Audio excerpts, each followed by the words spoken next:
Now, first things first, if we're trying to drop higher kill games, we're going to want to start practicing landing hot. Now, as I say that, we're landing extremely hot, landing up here at control, getting right into the mix. And I will say, going down immediately is Scythe, but it looks like we're actually gonna be able to clean this up, and that's one of the first things that we want to talk about for sure, is that if you're going to try and practice landing hot, you absolutely have to land hot with your team. If you try and land somewhere like Control or Top Prison by yourself, it's gonna be a long, tough day. But our team actually stuck together, and I don't think we're finished just yet. We got some footsteps, hold up. We're getting right into the mix. And this is something that you absolutely do in fact love to see. Our team going into a 2v2, being a little bit separated from Viking here, but going into a 2v2 right there and actually cleaning that up pretty easily, and neither one of us going down. And like I had mentioned, if you're someone who's trying to get those higher kill games, yes, it is nice to drop and get your loadout and then hunt players afterwards, but it's extremely difficult to do that on Rebirth Island, especially because there's so much action everywhere. And so, as I say that, we're still first circle. It's only been about 45 seconds or so, and we've got multiple kills on the board. Scythe now sitting at 4 kills, and that's one of those things, is he's actually on a 20 kill pace game already. There's only 30 players left in the lobby because the lobbies do die out pretty quickly, but as players are starting to drop back in, just like this right here, we are able to try and rack up a couple more kills. I think we did get the kill on that. Good team shooting coming out, but we happen to go down. We're getting flanked by the team coming from the boat right now. We are gonna get up. So we know that we're getting pushed right now. We're gonna have to try and get some high ground and try and get some cover, try to put our plays back on, and then prepare as a team. Good read by Scythe, is assuming there's going to be somebody over at the zip as we're going to get pushed, but unfortunately going to go down.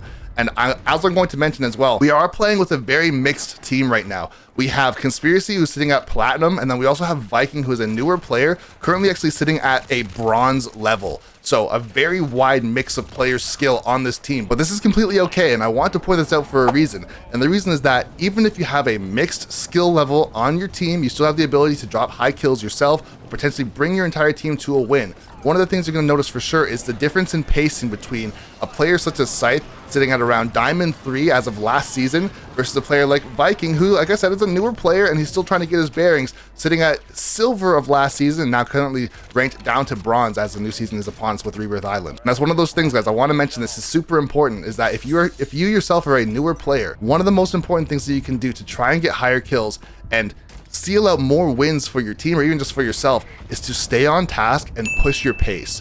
If you take nothing away from this video at all, at least take that away. In order to get more kills, you have to try and stay on task and push your pace. Now, what does that actually mean?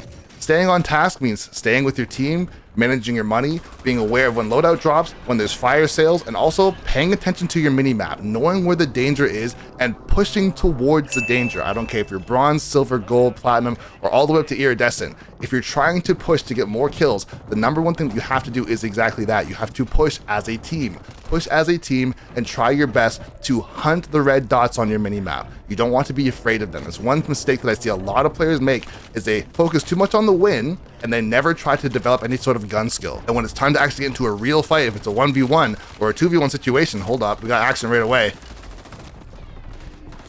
Almost getting the cleanup there with Scythe.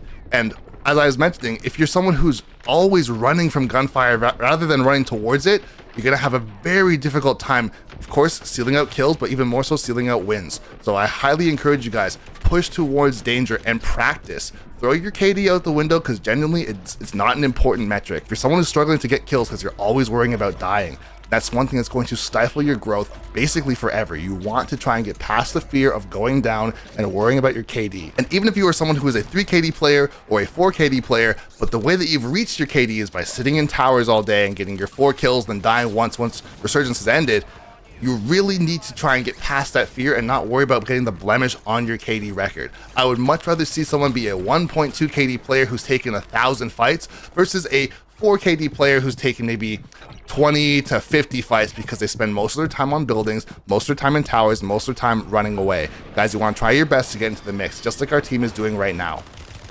We got players up on the roof with Scythe. I like their grenade over the top. This is going to be, I was going to say, extremely clutch if he was able to get that. That was a very well placed grenade as well. Unfortunately, I think he might have gotten the down, but not the finish, so still sitting at 5 kills. But you'll notice, like I had mentioned, if your gameplay does not look like this, then this is where you want to try your best to improve. run towards the gunfire. Even a player like Scythe sitting at Diamond 3, he's always in the mix, and he's gone down a couple times, and that's completely okay. Like I had mentioned, he has no problem with going down because he knows how to regain, he knows how to reposition, he knows how to get back to his loadout, fight for his loadout if he has to, and also escape danger. Right now, picking up a Moors, so he has the sniper, and I also think he has his Renetti. Of course, the classic right now, the Renetti is absolutely meta. Landing his snipes right there. But we're finding ourselves as an entire team all close together, but kind of in a very bad spot. Let's just listen in here and see how the team is doing as far as comms. Yeah, seen that.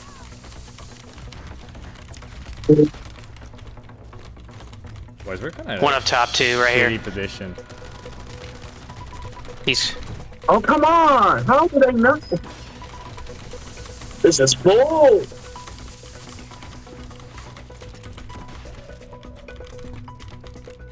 Dude, this is fucking insane.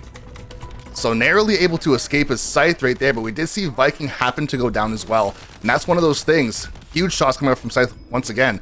And I was going to say, that's one of those things that's just a small differentiator between players where Viking, once again, like I mentioned, the newer player, found himself caught out on the left side of that ticket booth and actually going down because he went outside of cover against our teammate or against the enemies that are on the high ground, whereas Scythe knew to stick back a little bit, and if he couldn't get the down or couldn't get the kills, he just backed off. Playing his life a little bit more, but that's one of those things. If you're a newer player and you have to go through that in order to get the experience, then I highly encourage it.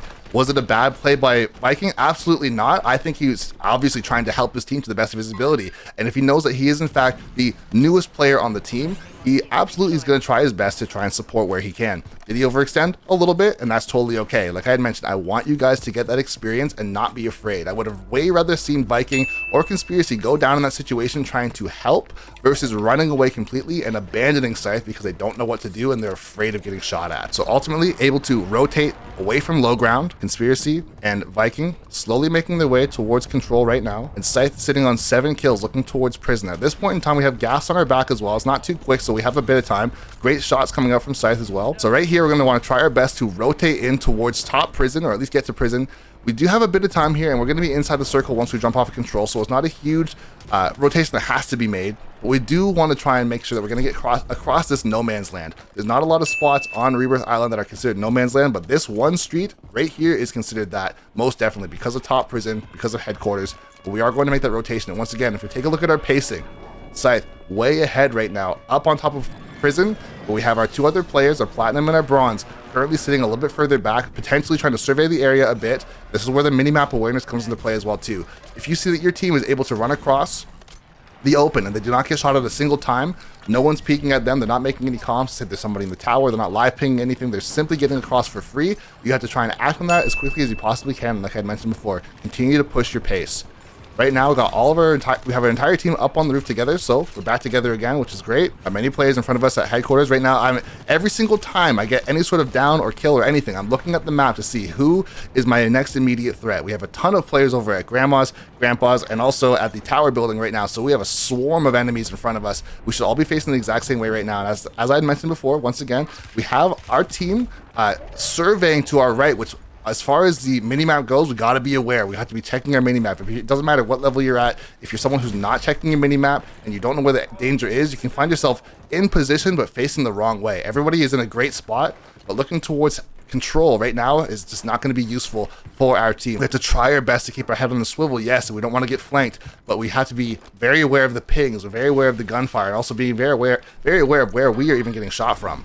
So if you are a newer player and you genuinely don't know where to look and you don't know who you should be fighting, you don't know who the main threat is, then simply, if you have the opportunity, the best thing you can really do is ask your team, where are you shooting? What are you doing? If they're live pinging, if they are pinging at all, look for the pings. If they aren't pinging, or they aren't live pinging, or they aren't calming and they're not telling you what's going on, you have to look at your minimap.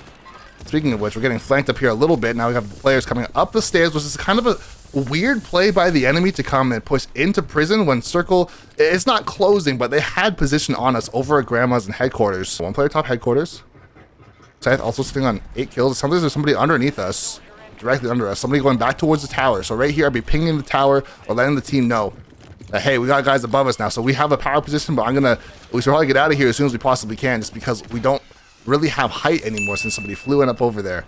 And at this late into the game, they probably have at least a decent gun. Probably like an MTZ or maybe even a Holger or something. Able to get a huge rotation here as the circle is closing, and we're about to have the best position as we are having the circle close down on Nova 6. Oh, unfortunate flub here. We're actually going to get back up. We have the entire team. We're in a phenomenal spot right here. We're about to rotate all the way up, and now all of a sudden we have position on Grandma's, we have position on headquarters. We have players getting shot out of the air. The Renetti not doing its job just yet, but I think we are going to get this kill at the very least. Going to get the assist. Still sitting on 8 kills. 5 players left. Got players in the open right here.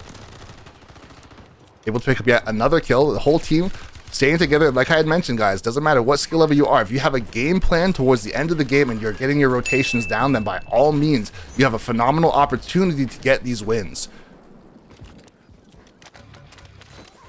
So one of the biggest things I want to point out that just happened there is we took a brief second to reposition versus trying to fight from where we are. That's a huge mistake I see a lot of newer players make, is that they say to themselves, if there's somebody in front of me, I have to try and pave the way to safety versus just rotate around them.